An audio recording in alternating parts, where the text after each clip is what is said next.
A graça e a paz do Senhor Jesus, amados. Amém? Bom, eu gosto muito do início de ano porque é um período muito bacana para nós. Porque é um tempo que o nosso coração ele se enche de gratidão por tudo aquilo que o Senhor fez, por tudo aquilo que Ele vai fazer. E aí, eu falei, nada melhor do que falar sobre felicidade. Porque, poxa, ano novo. Ano novo eu começo a pensar em metas, em sonhos, em coisas que eu quero realizar. E por que você quer realizar isso? Porque você vive buscando felicidade. Não é certo? Então eu gostaria de te convidar a abrir comigo a sua Bíblia no livro de 1 Coríntios, capítulo 13.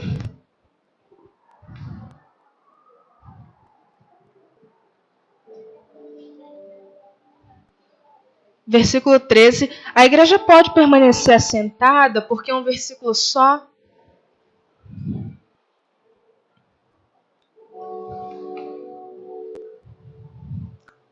Primeira Coríntios, capítulo 13, versículo 13. Amém? Então a palavra de Deus nos diz o seguinte, no livro de 1 Coríntios, capítulo 13, versículo 13. Assim, permanecem agora estes três: a fé, a esperança e o amor. O maior deles, porém, é o amor. Bom, quando eu olho esse texto, eu acho que Paulo conseguiu expressar muito bem os principais metas, ou digamos, os principais tópicos para a felicidade.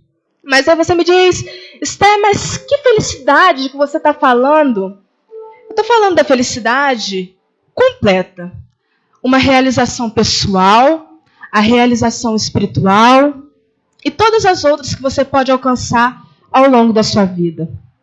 E então eu trago esse versículo para os dias de hoje, porque nós estamos vivendo um momento da raça humana, na história da humanidade, digamos assim, em que o conceito de felicidade ele está baseado no material.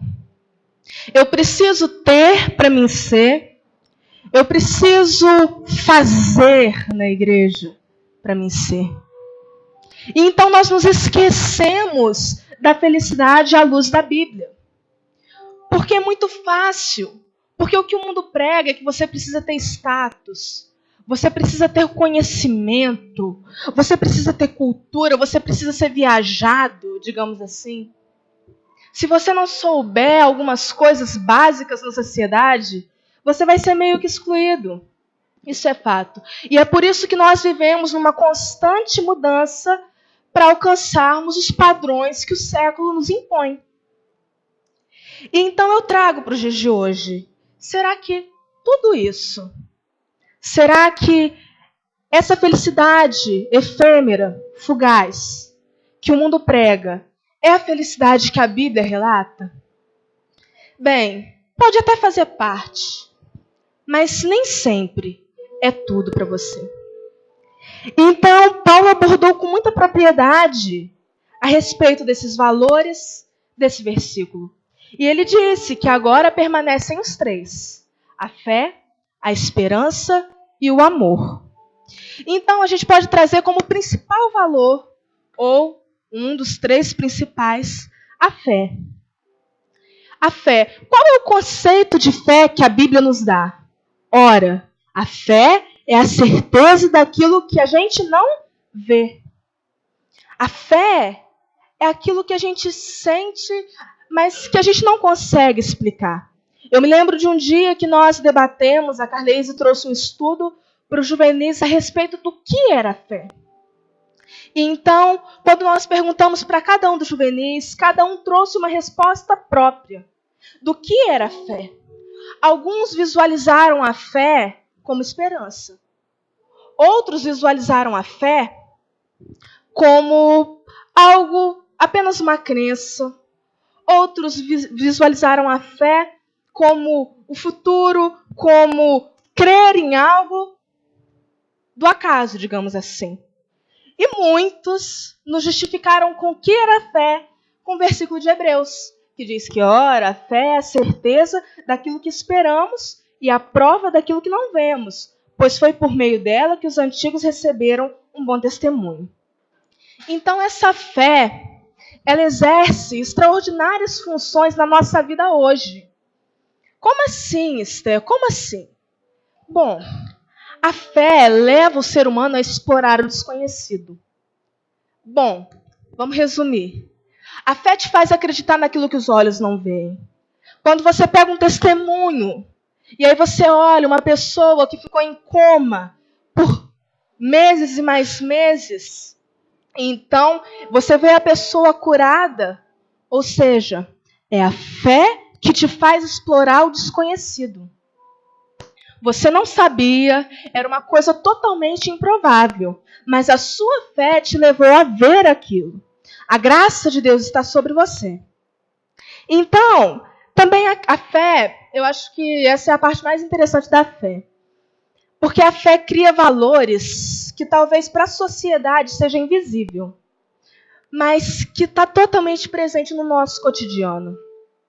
Como assim, Esther? Explica isso. A fé. Vem para a Bíblia, vem para os mandamentos e a gente vai encontrar: não matarás, não roubarás, e por aí vai. Aí agora você vai para a nossa lei, a nossa Constituição. Na nossa Constituição também é errado matar. Na nossa Constituição também é errado roubar. E por aí seguem um monte de leis que tem lá no fundo um conceito bíblico.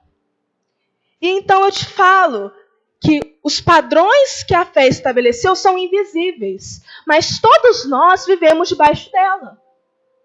Porque se a gente roubar, a gente vai preso. Se a gente matar, a gente vai preso. E é por isso que esses valores invisíveis que a fé cultiva são tão importantes e tão presentes no nosso cotidiano. E isso me fascina.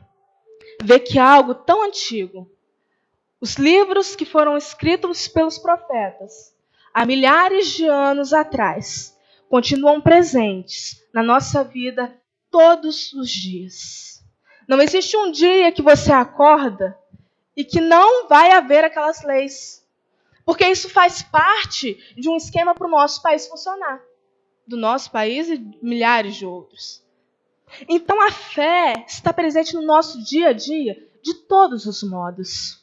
De todas as maneiras, a fé nos ensina a viver a felicidade. Só que muitas vezes a nossa fé se perde. Nós viemos à igreja e tal, mas não existe o nosso relacionamento com Deus. Porque muitas vezes a fé se torna algo assim. Eu venho à igreja porque é uma rotina. Eu oro em casa porque é uma rotina. Eu leio a Bíblia porque é uma rotina. Mas espera, e a fé? Muitas vezes se torna algo muito natural. E não que isso seja ruim. Realmente, a fé precisa ser algo natural. Não precisa, a partir de um momento, a fé não precisa mais ser um sacrifício, mas a fé precisa ser um prazer. Mas a partir de um momento que você se esquece da delícia de sentar e falar: bom dia, Deus.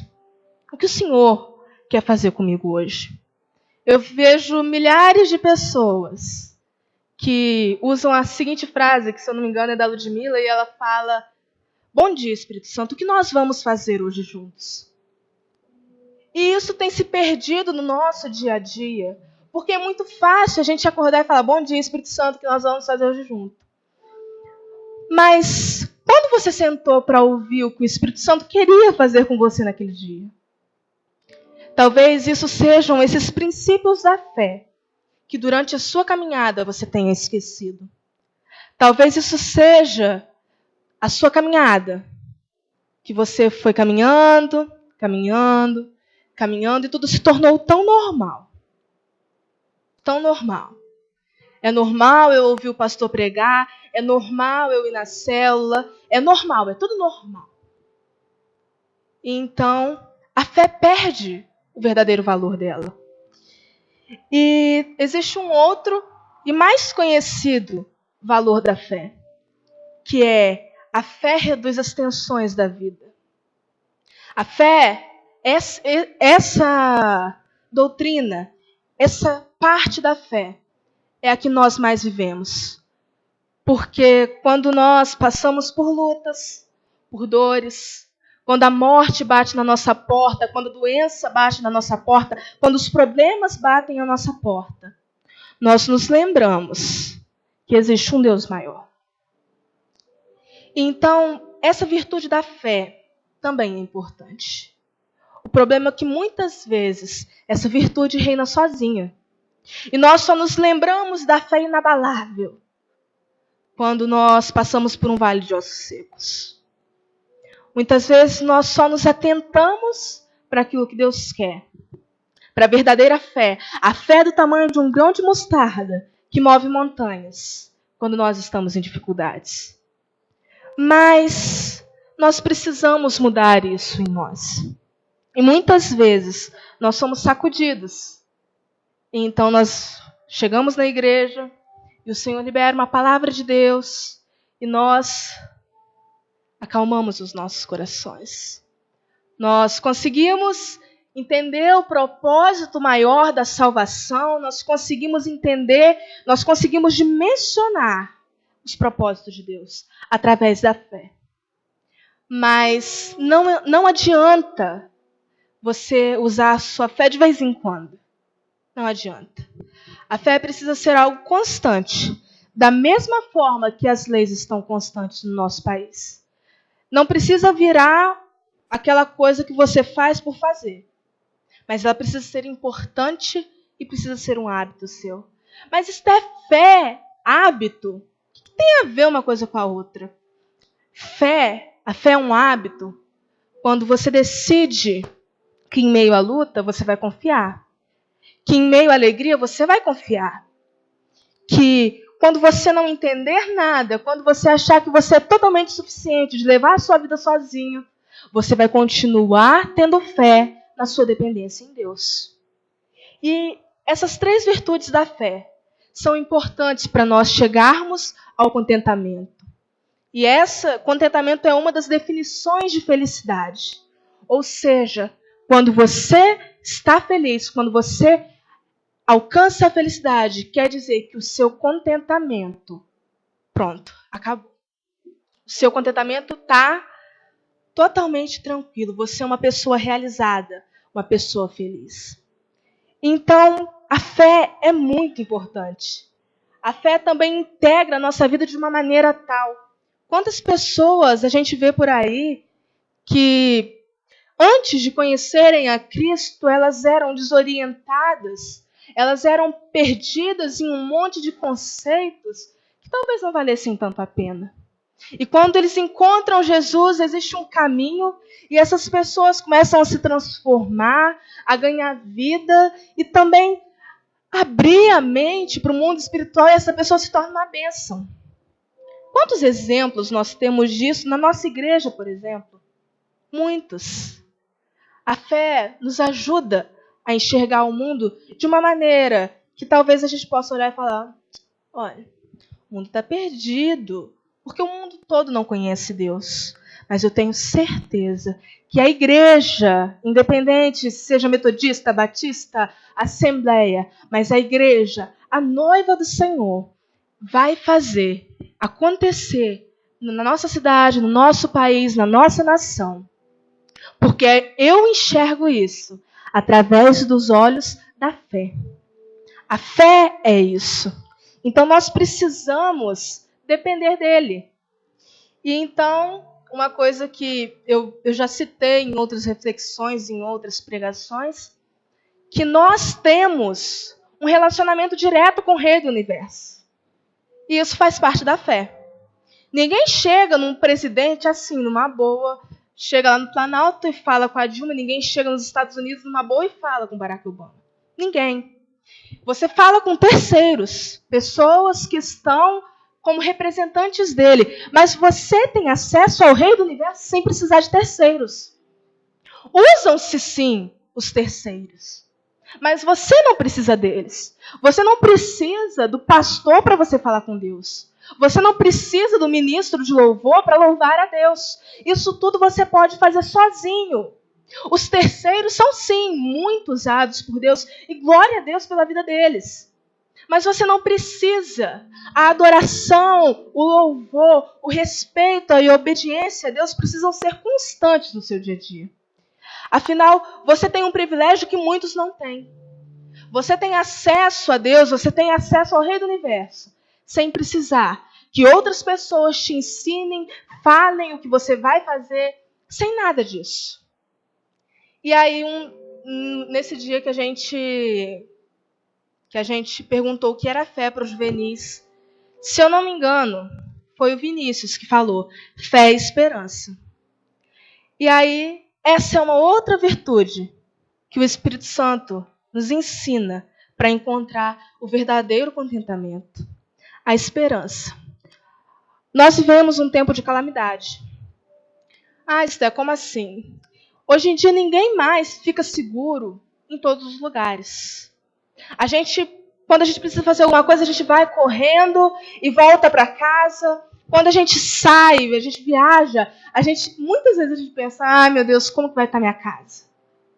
Nós não temos certeza do que pode acontecer com as nossas coisas, com a nossa família. Nós vivemos um tempo de insegurança. Tudo a gente está muito preocupado. Preocupado. O medo, o terror, os ataques terroristas que a gente ouve falar.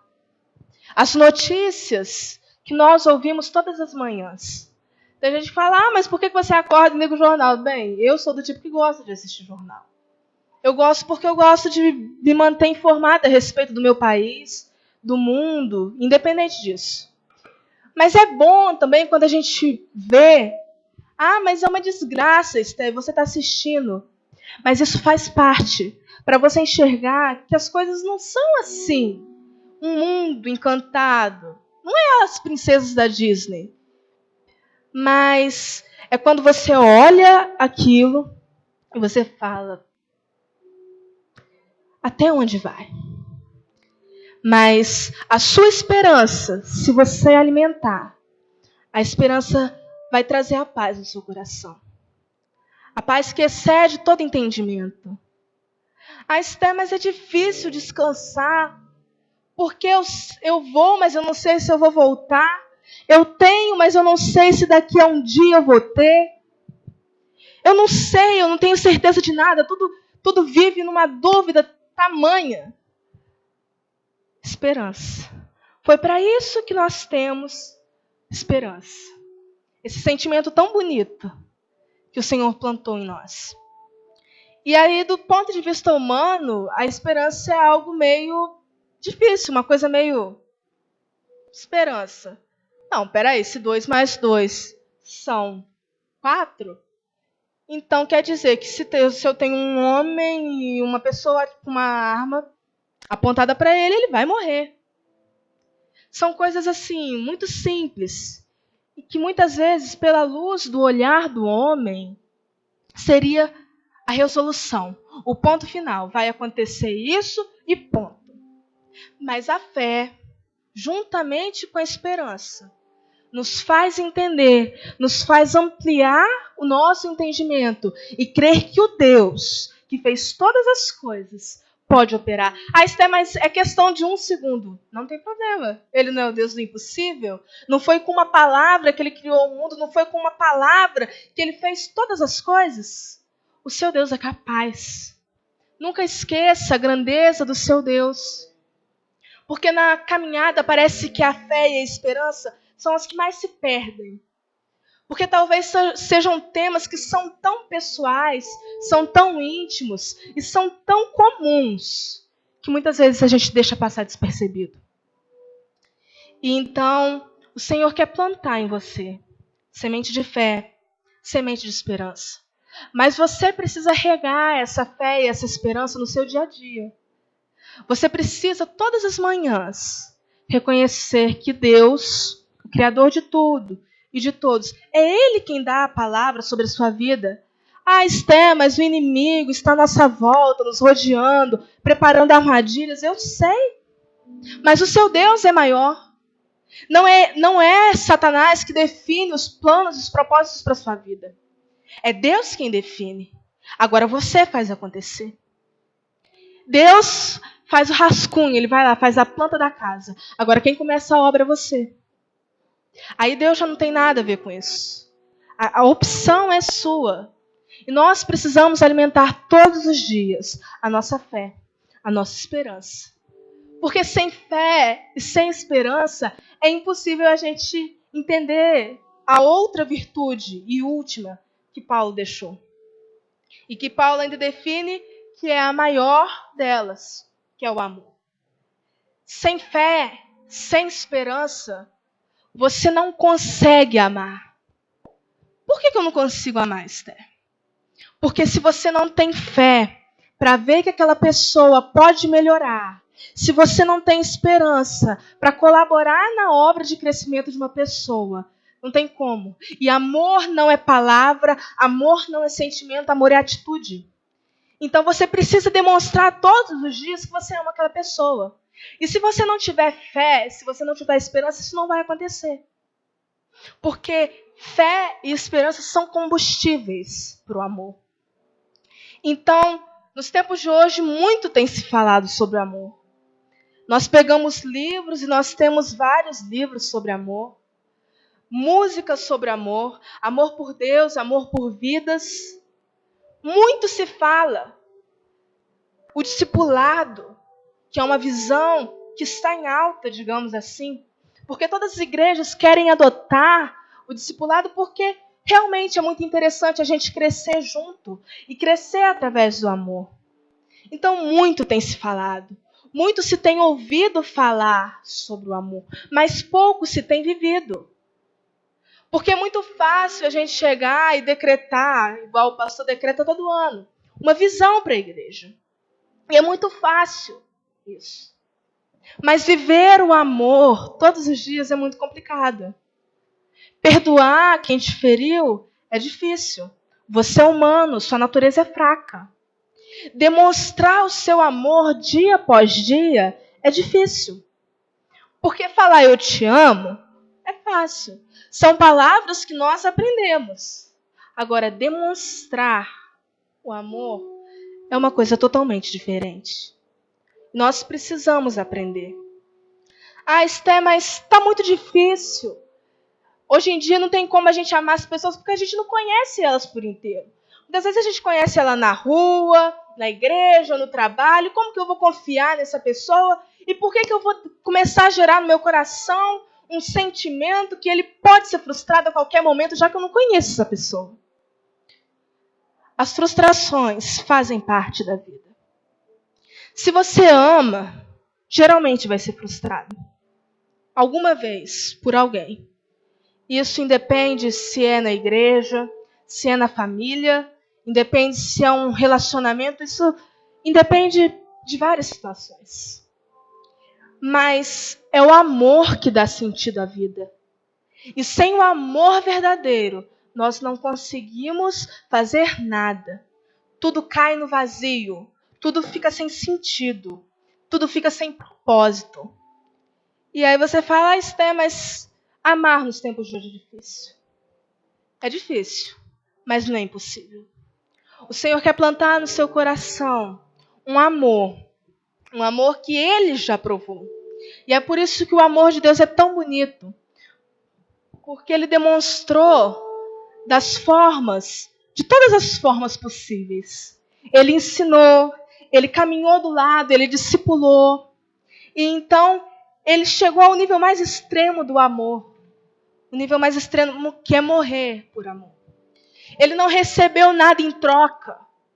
Ao contrário, né? Digamos que ele foi traído, ele sofreu, a carne dele se rasgou, ele sangrou, ele chorou, mas ele amou. E ele amou demais.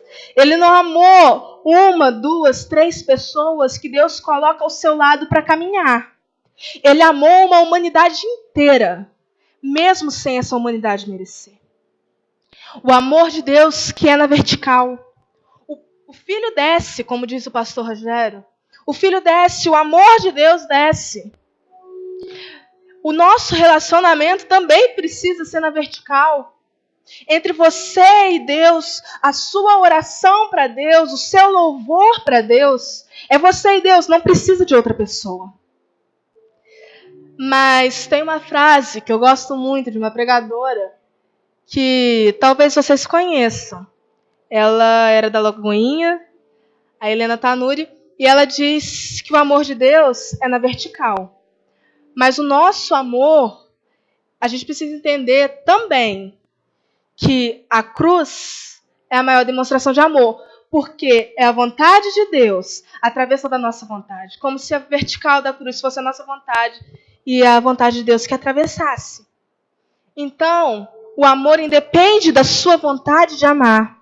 O amor independe da sua capacidade de amar, porque se você se prontificar a amar, o Senhor vai te ensinar como ter um coração. Um coração igual ao dele. Não é isso que nós cantamos? Dá-me, Senhor, um coração igual ao teu, meu mestre. Coração disposto a obedecer, cumprir o teu querer e ensina-me a amar o meu irmão, olhar com os teus olhos, perdoar com o teu perdão. Enche-me com o teu espírito, endireita os meus caminhos. Dá-me um novo coração. Nós cantamos isso, mas essa música não é uma verdade na nossa vida. Essa música não é uma verdade. Porque a gente pede que Ele nos dê um coração igual ao dele. E como seria o coração de Deus? O coração de Deus seria um coração perdoador, um coração cheio de amor, um coração humilde, um coração grato. E aí, se alguma coisa da nossa vida dá errado, a gente começa a reclamar. Porque Deus esqueceu de mim? Porque Deus não me ama mais? Deus não me quer mais? Aí a gente começa com aquela historinha do desenho, né? Ó vida, ó céus, ó azar. Então, infelizmente, essa música tão bonita, tão antiga, que a maioria dos cristãos conhece, não tem sido realidade na nossa vida. E o amor que não é sentimento, que é atitude, você precisa provar. Ele precisa ser vivenciado. Vivenciado, isso é como? Vivenciado na sua família, na sua escola, na sua igreja. Precisa ser vivenciado. Mas se amor não é sentimento, é atitude. Como que eu demonstro que eu amo essa pessoa? Você vai ter que conhecer a pessoa. Mas como assim, Esther, conhecer? Você não precisa saber tudo da vida da pessoa. Você não precisa decorar um manual. Mas todo mundo gosta de um abraço. Todo mundo gosta de, quando entra na igreja, receber um carinho, seja bem-vindo.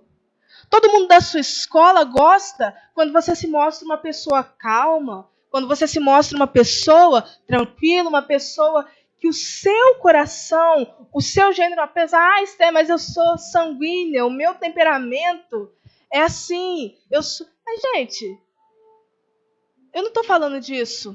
A pessoa pode ser sanguínea? Pode ser sanguínea. Pode ser colérica? Pode ser colérica. Pode. Isso pode. Isso é temperamento que Deus coloca em você. Mas acontece que é o seguinte, existe uma coisa que se chama mansidão, que o Senhor depositou em nós. E você ser manso também é uma prova de amor. Também é uma prova de amor. Porque Jesus fala: vinde a mim, todos os que estáis cansados, sobrecarregados, eu vos aliviarei. Tomai sobre vós o meu jugo e aprendei de mim, que sou manso e humilde de coração. Encontrareis descanso para vossas almas. Venham para mim, que sou manso e humilde de coração. Então ele é manso. Ele é manso, o coração dele é manso.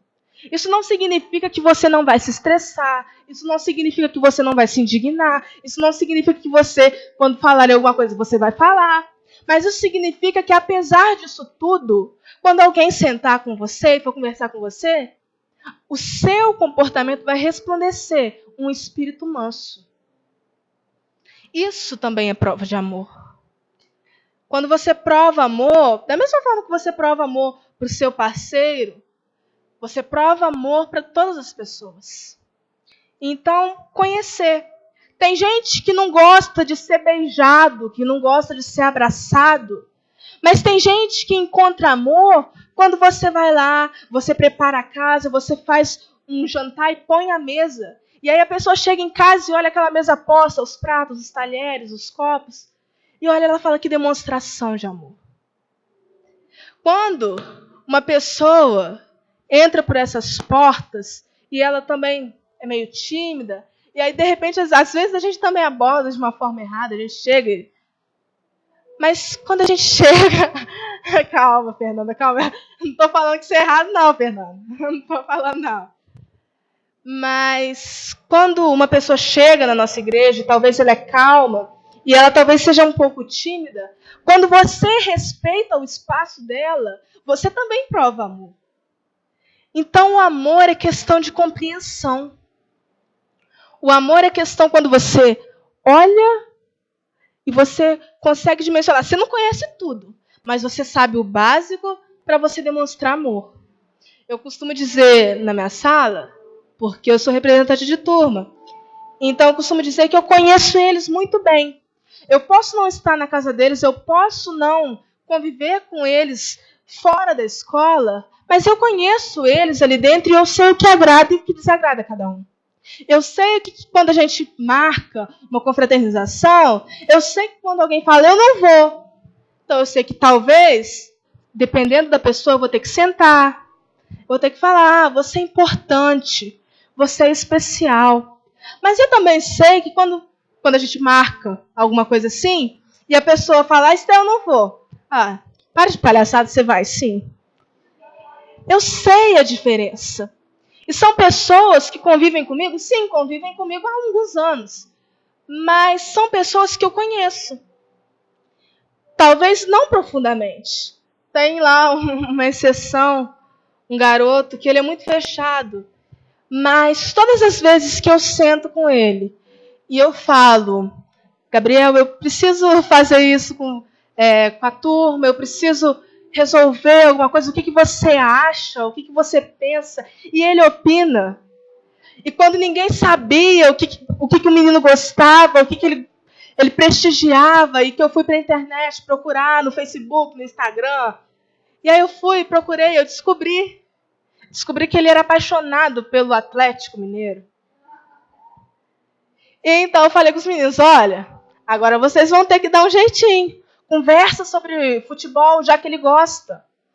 Esté, mas ele representa, ele me lembra muito uma criança autista. Eu falei, gente, eu sei. Eu sei que isso talvez seja estranho para nós. Mas se a gente sabe o que ele gosta, e ele é muito atento. Ele é muito atento a tudo. E a gente acha que não. Por exemplo, quando nós brincamos de amigo secreto, no final desse ano, ele, assim, dentro das salas, conversas, e aí eu descobri no dia que ele tinha me tirado. Eu pensei, gente, mas será que o Gabriel, ele não me conhece tão bem? E aí, para minha surpresa, ele me deu uma coisa que eu gostava muito. Porque ele é atento. E o que falta em nós talvez seja um pouco dessa atenção. Eu não preciso conversar com a Fernanda para saber do que a Fernanda gosta. Eu não preciso ter uma maior intimidade com a GL para saber o espaço que ela tem, que ela gosta de ser respeitada e aonde que ela pode se deixar influenciar. Prova de amor. Demonstração de amor. Tem pessoa que a gente pode chegar, que a gente pode gritar, que a gente pode abraçar. Tem gente que a gente pode fazer isso. Tem gente que a gente pode implicar, né, Wagner? Então. Mas tem pessoas que não.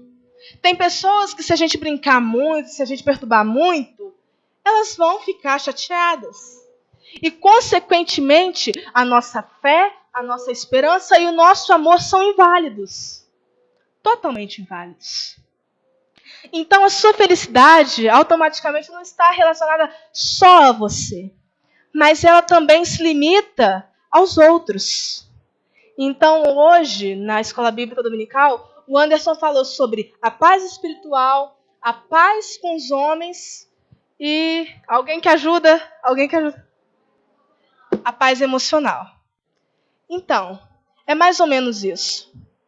A realização, o contentamento, a felicidade que nós planejamos para 2016 também fazem parte disso.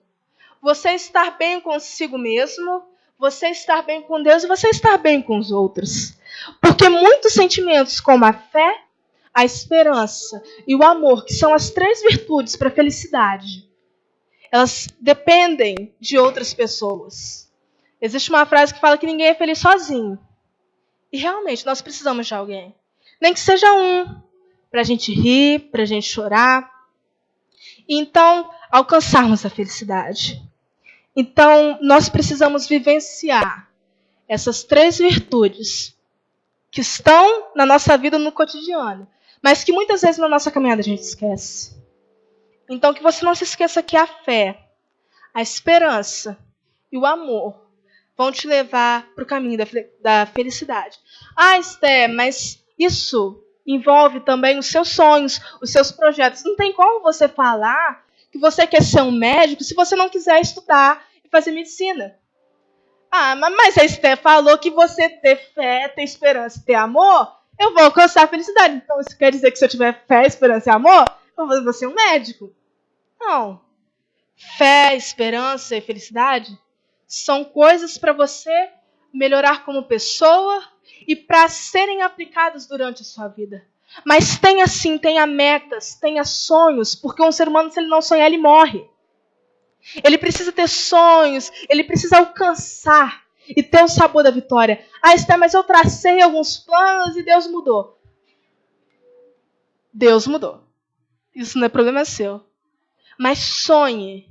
E durante a caminhada para a conquista desses sonhos, aplique a fé, aplique a esperança e aplique o amor. Porque isso vai te levar a lugares mais altos. Porque é muito ruim. Quantas vezes nós vemos isso? E muito me chamou a atenção isso num filme de comédia. Porque você não espera encontrar isso num filme de comédia. Onde uma pessoa era milionária. E ele falou, eu trocava tudo para ter a sua idade, enquanto ele conversava com o jovem. Eu trocava tudo para ter a sua idade, a sua mulher, os seus filhos do meu lado. Eu trocava tudo, a fortuna que eu tenho, eu trocava. Então você vê que talvez só a realização profissional não seja tudo. Mas sonhe. E sonhe junto com esses princípios, que eu tenho certeza que você vai encontrar o contentamento. Encontrar a felicidade verdadeira. Que quando você olhar para o seu profissional, você vai ficar feliz. Quando você olhar para o seu espiritual, você vai ficar feliz. Quando você olhar para dentro de si, você vai ficar feliz. E quando você olhar para os outros, você também vai ficar feliz. Então a felicidade são processos que precisam andar juntos. São os sonhos, é a fé, a esperança e o amor. Então que nessa noite você possa entender que a felicidade está nas suas mãos, com sentimentos que foram plantados por Deus e que você só precisa aplicá-los na sua vida. Amém? Então vamos ficar de pé, o tempo já passou um pouquinho.